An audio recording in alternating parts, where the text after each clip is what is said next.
Tampang lesu Ketua Panitia Konser Tangerang Lentera Festival saat ditangkap, sempat kabur ke Lebak, Banten. Satreskrim Polresta Tangerang akhirnya meringkus Muhammad Dian Permana Angga selaku Ketua Panitia Penyelenggara Konser Tangerang Lentera Festival.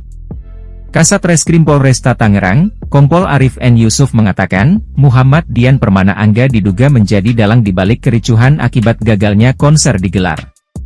Saat ini Satreskrim Polresta Tangerang dan Muhammad Dian Permana Angga masih dalam perjalanan menuju Mapolresta Tangerang.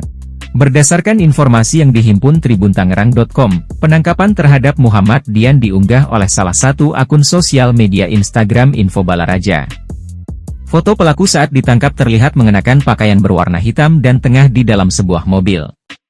Namun demikian, belum diketahui kronologi dan lokasi penangkapan terhadap pelaku tersebut dilakukan di mana.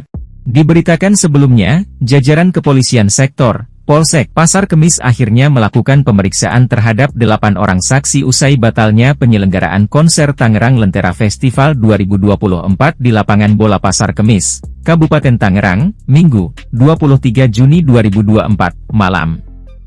Kapolsek Pasar Kemis, AKP Ucu Nuryandi mengatakan, 8 orang yang diperiksa itu merupakan pihak-pihak yang terlibat dalam penyelenggaraan konser. Yang sudah diperiksa sampai sore hari ini dari pihak vendor ada 5 orang dan panitia penyelenggara ada 3 orang, jadi total 8 orang yang sudah kami periksa, ujar Ucu saat dikonfirmasi tribuntangerang.com, Senin, 24 Juni 2024. Kemudian Ucu menjelaskan, terdapat 3 kasus yang tengah didalami oleh pihak kepolisian buntut kericuhan dari batalnya penyelenggaraan konser musik yang menghadirkan musisi asal Jawa tersebut. Mulai dari kerugian yang dialami oleh vendor yang menghadirkan peralatan menggelar konser, kerugian penonton yang telah membeli tiket dan aksi pengerusakan yang dilakukan dalam melampiaskan bentuk kekecewaan. Seluruh kasus yang masuk dalam satu permasalahan tersebut dilakukan penyelidikan secara bersamaan oleh pihak kepolisian. Jadi sambil proses penggelapan dana oleh panitia ini berjalan, penyelidikan untuk hal berikutnya juga berjalan, serta tim opsnal juga bergerak, jadi semua beriringan, kata dia.